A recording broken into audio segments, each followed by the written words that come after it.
प्रिय भाई और बहनों, आज का शुभ संदेश के लिए आप सभी को हम स्वागत करते हैं। राही चलत जा, राही चलत जा, राही चलत जा, राही चलत जा। प्रभु तेरे जो साथ है, राही चलत जा, राही चलत जा, राही चलत जा, राही चलत जा। आज का संदेश प्रभु के दास टीवी आंजनी अंग्लेश्वर से बांटा जाएगा। प्रार्थना के साथ सुनिए। प्रभु की नाम की महिमा हो। जय मसीह की। सुबह संदेश के द्वारा हमारा जो वचन सुनते हैं सभी श्रोतागणों को हमारा हार्दिक स्वागत है। आज का मनन के लिए गिनती का किताब 18 अध्याय की 7वीं पद। गिनती का किताब 18 अध्याय की 7वीं पद। पर वेदी की और कुछ बीच वाले पर्दे के बीच की बातों की सेवा के लिए तू और तेरा पुत्र अपने याजपद की रक्षा करना और तुम ही सेवा किया करना, क्योंकि मैं तुम्हें याजपद की सेवा दान करता हूँ। और जो तेरे कुल का ना हो वह यदि समीप आए तो मार डाला जाए। प्रभु की नाम की महिमा हो। गिनती का किताब में हम इस प्रकार दे सकते हैं, याचकों और लेवियों का सेवा का कार्य, इस बात हम दे सकते हैं। और विशेष तरह से महायाचक और याचकों, इस प्रकार की बातें इसमें हम दे सकते हैं।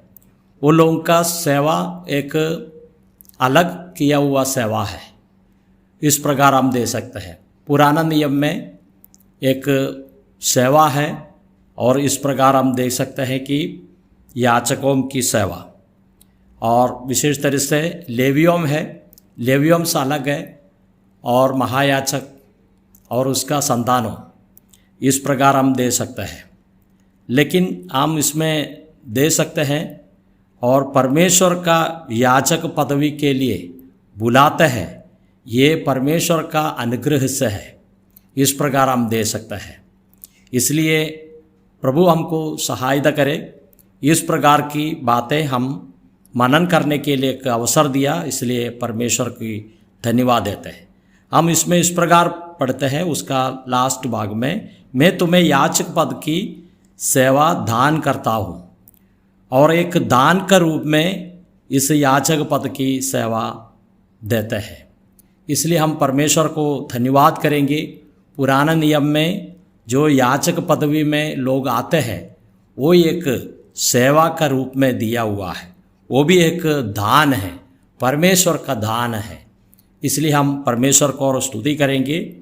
और गिनती का किताब 18 अध्याय की 20वीं पद में इस प्रकार हम पढ़ते हैं, फिर यहोवा ने हारून से कहा, इस्राएलियों के देश में तेरा कोई भाग ना होगा और ना उनके बीच तेरा कोई अंश होगा, उनके बीच तेरे भाग और तेरा अंश में ही हो।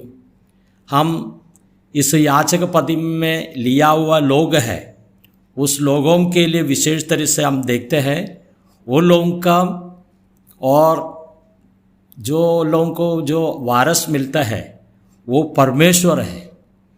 और इस्राएल में कोई जगह वो लोगों को इस प्रकार स्पेशल रीति से नहीं देता है। वो लोगों को खुद का जो और जगह तरीके परमेश्वर है, इस बात हम दे सकते हैं। हम देखते हैं कि और तेरा अंश में ही हो, इस प्रकार पढ़ते हैं, परमेश्वर लोगों का अंश और मैं ही हूँ, इस प्रकार कहते हैं। हम परमेश्वर को धन्यवाद करेंगे। इस्राएल में एक गोत्र का लोग, विशेष तरह से याचकों का पदवी में रहने वाला लोगों के लिए स्पेशल तरीके हम दे सकते हैं, परमेश्वर लोगों का और वारस, इस प्रकार हम दे सकते हैं। और हम देखते हैं कि इस्राएल लोगों का अलग अलग गोत्रों में लोगों को अलग अलग रखे हुए हैं और वहाँ के लोगों को अध्ययन करने के लिए वचन सिखाने के लिए इस प्रकार रखा है। लेकिन हम नए नियम में हमारे बारे में क्या पढ़ते हैं?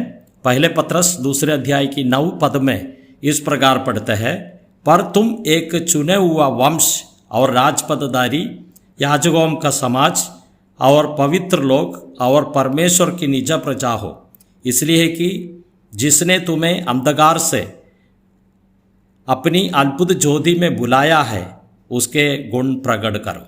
यहाँ हम देखते हैं आज यीशु मसीह में जो विश्वास करते हैं वो लोग चुने हुए एक वंश है, प्रभु और स्पेशल तरीके चुने हुए एक वंश है और राजपदधारी है। इस प्रकार हम पढ़ते हैं, याजकों का समाज है और पवित्र लोग हैं, परमेश्वर की निज प्रजा है। इस प्रकार हम पढ़ते हैं। इस प्रकार हमको अंधकार से परमेश्वर ने अद्भुत ज्योति में लाया और याजकों का पदवी हमको दिया हुआ है। सब मिलाकर हमको याजक का पदवी दिया है। हम परमेश्वर को धन्यवाद करेंगे। और पुराने नियम में याजक का पदवी है और हारून का संतान का है, लेकिन नए नियम में प्रभु यीशु मसीह में विश्वास करते हैं सभी लोग याजक पदवी में आए। हम प्रभु को धन्यवाद देंगे। हमारे प्रभु श्रेष्ठ और याजक पद की महायाजक का पदवी की अधिकारी है। हम धन्यवाद करेंगे। और हम जो विश्वास करते हैं आज का समय में हम प्रभु में और याजकों का अधिकार हमको दिया है, इसलिए हम परमेश्वर को धन्यवाद करेंगे। और प्रकाशित वाक्य 1 अध्याय की कलम 6 हम इस प्रकार पढ़ते हैं, और हमें एक राज और अपने पिता परमेश्वर के लिए याजक भी बना दिया, उसकी महिमा और पराक्रम युगान युग रहे। इस प्रकार हम देखते हैं और हमारे लिए परमेश्वर हमको एक याजक का पदवी और महिमा दिया हुआ है। उस परमेश्वर को हम और स्तुति करेंगे। इस प्रकार हमारे जीवन में प्रभु एक बड़ा कार्य किया। पुराने नियम में और अहरोन उसका संतान याजक है, लेकिन हम देखते हैं नए नियम में यीशु मसीह श्रेष्ठ महायाजक है। हम जो विश्वास करते हैं हम परमेश्वर की और याजक पदवी में आए हैं, और कितने श्रेष्ठ बातें प्रभु हमको दिया है, इसलिए हम परमेश्वर को धन्यवाद करेंगे। हम इस प्रकार देखते हैं कि हमारे प्रभु का क्रूस का मृत्यु का द्वारा इस प्रकार की बड़ा एक आशीष हमको मिला है। प्रभु यीशु मसीह इस पृथ्वी में आए हमारे लिए और 33.5 साल तक इस पृथ्वी में रहा। हम देखते हैं कि उसमें एक भी पाप नहीं दे सकता है, पाप कर नहीं सकता है। इस प्रकार वो पवित्र है। अंतिम समय में पापियों के लिए अपने जान अपने जीवन सूली पर दिया। हम देखते हैं कि अंतिम समय में उसको पकड़े हुए हैं और बहुत जगह में उसको न्याय किया, लेकिन एक भी शब्द उसका विरोध में बोलने के लिए नहीं है। अंतिम समय में उसका सिर को पर खाटों का मुकुट रखा और हम देखते हैं कि उसका पैरों में हाथों में किल्ला मार दिया, कोड़े से मार खाया, और अंतिम समय तक प्रभु अपने पूरे मार खाकर और अंतिम समय में पिता के पास में अपने जीवन को सौंप दिया। हम इस प्रकार पढ़ते हैं। और मृत्यु का बाद में तीसरे दिन और जी उठा, आज स्वर्ग में विराजमान है, फिर भी आएंगे, बादलों पर आएंगे। प्रभु को पर विश्वास करते हैं वो लोगों को वापस स्वर्ग में ले जाएंगे। इससे बड़ी आशा प्रभु हमको दिया है। हम कितने धन्य लोग हैं, प्रभु की आराधना करने के लिए प्रभु हमको अलग किया। हम परमेश्वर को धन्यवाद करेंगे। हमारे जीवन में याजक का बड़ा एक पदवी हमको दिया है। हम परमेश्वर को धन्यवाद करेंगे और स्तुति करेंगे। उसकी नाम की महिमा हो। जय मसीह की।